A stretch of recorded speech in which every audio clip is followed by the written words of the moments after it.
understanding in this lesson, empiricism and nationalism. Empiricism is the best that people should rely on practical experience and experiments rather than on theories as a basis for knowledge. Rationalism is the view that regards reason as the chief source and test of knowledge. Both these are concerned with the source of knowledge and justification.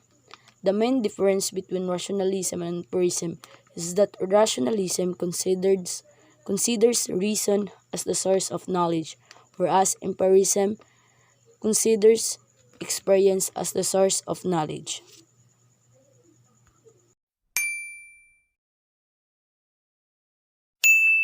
My understanding about Socrates' views regarding the nature of the self.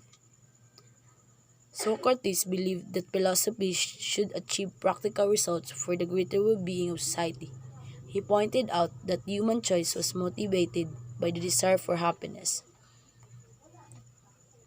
One true self, according to Socrates, is not to be identified with what we own, with our social status, our reputation, or even with our body. Instead, Socrates famously maintained that our true self is our soul. And for Plato was a student of Socrates. They both believed that self is synonymous with the soul. Sa madaling sabi, ang sarili daw ay kasing kahulugan ng kaluluwa. He argues that soul is really an entity distinct from body. Indeed, para kay Plato, the soul is the self. He introduced that idea of three-part soul. First is the reason, second is physical appetite, and last is spirit or passion. Reason is ang ating banal na diwa that gives or enables us na makapag-isip ng maigi or maayos. It helps us also to choose what best for us, to know or achieve kung ano man ang gusto nating malaman na katotohanan. Physical appetite. A person may crave or have an appetite for something, yet resist the craving with willpower. Spirit or passion. This refers to spirit that enabled courage and passionate principle that also include on how to love at kung paano magalit and also empathy. And for St. Augustine thinks that the human being is a compound of body and soul.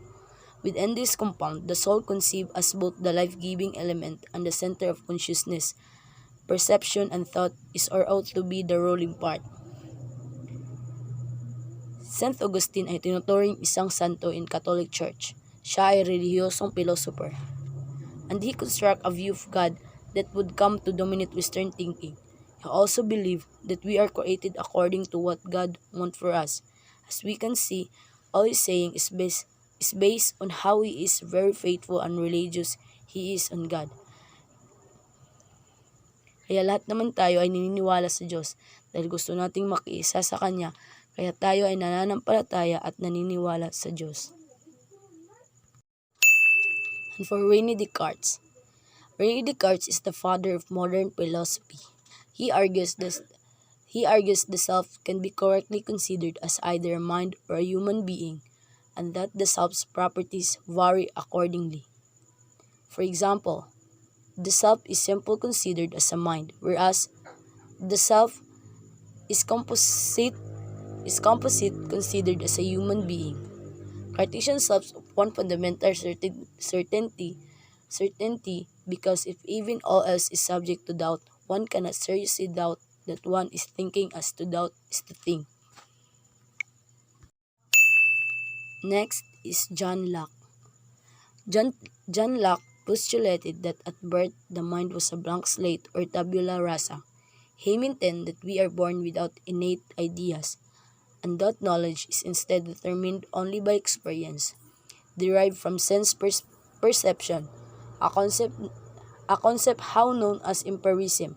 According to Locke, the self and personal identity are constructed based on what sense we experience, like what the person feel, see, hear, smell, and taste. This experience will mold the self in our whole life. At ang makita at malaman ang mga nangyayari noon at ngayon, makatulong sa atin upang mas maintindihan pa natin ang ating sarili. and for Immanuel Kant. Para naman kay Kant, our self is the one that gives experience in our understandable world, because self give us or help us to organize all our thoughts at ating mga pananaw sa buhay. Also, according to Kant, we all have an inner and outer self which together form our consciousness. The self daw are active to face the reality on what we will encounter, and also easy for it to construct or create its own reality that easy for us to understand. Next is Gilbert Ryle. For British philosopher Ryle, the self is the way people behave. The self daw is physically our behavior. Also para naman kay Ryle, ang sarili ay kapareho ng ugali ng katawan. He convinced that the mind ay nag-express ng ating emosyon at ginagawa that make ourselves constructed. And last is Paul Churchland. Churchland advocate the idea that our mind will not be separated in our physiology of the body. We all know that every person has its own brain. According to Churchland, if walang utak, there is no self. Sa madaling sabi, hindi mag-function ang sarili kung wala ang ating utak. Para sa kanya, those physical brain, not the imaginary brain that give people sense of self. The self is the brain daw, kumbaga.